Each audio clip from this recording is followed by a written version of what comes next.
Hello students, next है हमारा 2.2 exercise का एक क्वेश्चन नंबर 7 का थर्ड पार्ट है। ठीक है, बहुत इंपॉर्टेंट पार्ट है। इस चैप्टर पे ज़्यादा कंसंट्रेट इसलिए कर रही हूँ कि एमएससी अगर किसी को करनी है या नेट क्वालिफाई करना है, एक एक क्वेश्चन मोस्ट इंपॉर्टेंट है। ठीक है, तो ये है if F of x is a polynomial in x, मतलब मेरा फंक्शन क्या है, पोलिनोमियल है किसकी, एक्स की, and f dash x is not equal to zero. F dash x मतलब डिफरेंशिएशन जीरो नहीं है कहीं पे, anywhere between a and b, a और बी के बीच में एफ ऑफ डैश एक्स कहीं पे भी जीरो नहीं है, ये चीज दे रखी है।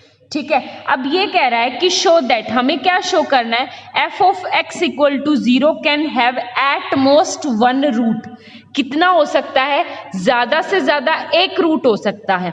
तो इसे प्रूव कैसे करेंगे, कंट्रडिक्शन से प्रूव करेंगे। हम क्या कर ले, let f of x equal to zero more than one root, more than one root, और more than one root in a b का मतलब है मैं अज्यूम कर लूं, assume we have two roots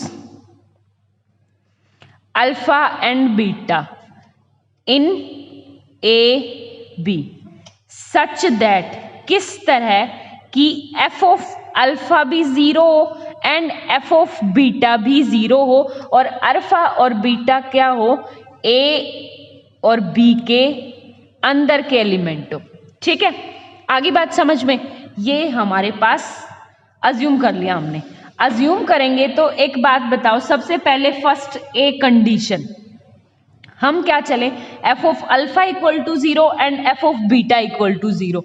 तो क्या लेके चलेंगे, रोल्स थ्योरम थोड़ी बहुत एप्लीकेबल हो सकती है जब मेरा इंटरवल अल्फा से बीटा हो, क्योंकि सी कंडीशन क्या है, एफ ऑफ ए और एफ ऑफ बी को बराबर दिखाना है, तो वहां से जीरो जीरो इक्वल हो जाएगा। सबसे पहले first a condition, f of x क्या है, polynomial, f of x is a polynomial, और पोलिनोमियल क्या होती है हमारी, always continuous on R, R पूरे रियल नंबर लाइन पे ही कंटिन्यूस होती है, तो hence f of x is continuous on, हमें तो सिर्फ अल्फा से बीटा इंटरवल पर लेना है।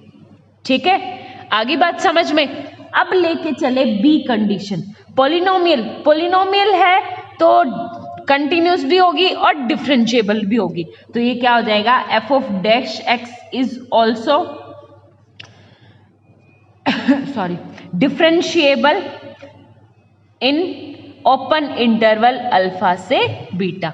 ये सारी टर्म्स हम सिर्फ रोल्स थ्योरम एप्लीकेबल करने के लिए कर रहे हैं। ठीक है, अब सी पार्ट क्या है, अगर मैं निकालूं f of alpha equal to f of beta equal to zero, तो थर्ड वाली कंडीशन, तीनों कंडीशन प्रूव होगी तो हमारे पास क्या होगी, hence Rolle's theorem are applicable, applicable, Rolle's theorem क्या होगी, एप्लीकेबल, और रोल्स थ्योरम एप्लीकेबल होगी, इसका मतलब रोल्स थ्योरम क्या कह रही है कि there exist a point c between alpha and beta such that f of dash c equal to zero, f of dash c equal to zero, ये है रोल्स थ्योरम की स्टेटमेंट। इसका मतलब क्या आ गया कि c point differentiable, c point पे जीरो आ गया। आगे बात समझ में, इसका मतलब डिफरेंशिएबल फंक्शन का एक रूट एग्जिस्ट कर गया, बट हमें क्या दे रखा है कि x की कोई भी वैल्यू पुट करो कभी जीरो नहीं आ सकता डिफरेंशिएबल f डैश। आगे बात समझ में, तो ये क्या होगा, यहाँ पे लिखो but f dash x is neither zero for all x belongs to r। ये वाली चीज क्या है, मेरे को गिवन दे रखी, और यहां से क्या निकला था, c is a root of f dash x, f dash x का क्या था, रूट, रूट, इसका मतलब क्या आ गई, कंट्रडिक्शन आ गई। कंट्रडिक्शन मतलब आवर पोजीशन इज रॉन्ग, हमारी जो पोजीशन थी वो रॉन्ग थी, और हमने सपोज क्या किया था, कि एफ ऑफ एक्स के जो है एक से ज्यादा रूट है, नहीं, इसके क्या है, एट मोस्ट वन रूट, ज्यादा से ज्यादा कितना रूट हो सकते हैं, एक ही रूट हो सकता है। क्यों? क्योंकि अगर f of x equal to 0 आया, एफ ऑफ दूसरा x2 इक्वल टू 0 आ गया, तो बीच में एक ऐसा पॉइंट जरूर एफ ऑफ डैश एक्स जरूर एग्जिस्ट करेगा जहां पे इक्वल टू 0। ठीक है, आगे बात समझ में? तो यहां से इस थ्योरम्स को प्रूफ करने का सबसे बेस्ट तरीका होता है कंट्रडिक्शन से प्रूव करो।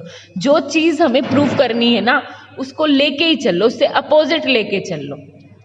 Thank you.